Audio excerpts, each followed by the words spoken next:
কোমর বাঁধুন। প্রশাসন বেশি দিন ওদের বাঁচাতে পারবে না। তৃণমূল দলটাকে কি করব? দল কোথায়? তৃণমূলটা তো নেই। তৃণমূলকে চালাচ্ছে কারা? দিনহাটার পাগলটা। পাগল সার আছে দিনহাটাতে। আমাদের বাজারে অনেক সময় সার পাগল হয়ে যায়, বাজার করতে যেই আসে তাকে গুঁতে মারে। এরকম দিনহাটার সারটা পাগল হয়ে গেছে, যাকে পাচ্ছে তাকে গুঁতোচ্ছে। কিন্তু নেতা কারা?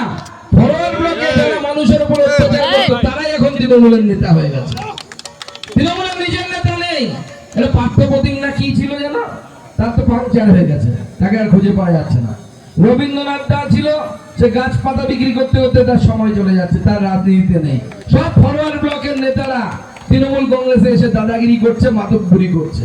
ফরওয়ার্ড ব্লকে এরা পেটাতো, সাধারণ মানুষের উপর অত্যাচার করতো, তারা এখন তৃণমূলে গিয়ে ওই দিনহাটার পাগলটা সারটা, আর এদিকে এখানকার একটা সাংসদ হয়েছে, যাকে কিছু মানুষ ভুল করে, আমাদের নিশ্চিত হারেনি আমি বলছি, 1 লক্ষ ভোটকে চুরি করে এখানকার সাংসদ হয়েছে।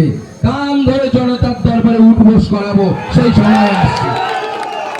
কেউ ছাড় পাবে না যারা চুরি করে জিতেছে।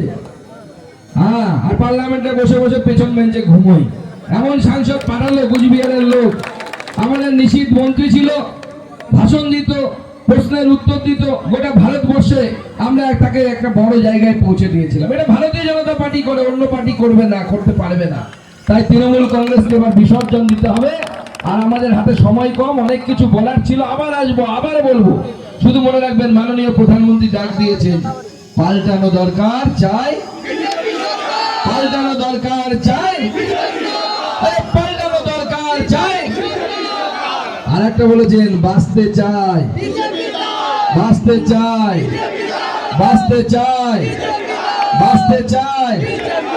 এরপরের একটা লাইন আমি যোগ করেছি, TMC bye bye, TMC, TMC, TMC, TMC, TMC, TMC, TMC. তাই সবাই মিলে প্রতিজ্ঞা নিন, এবারে নির্বাচনে তৃণমূলের বিসর্জন হবে তো? হবে।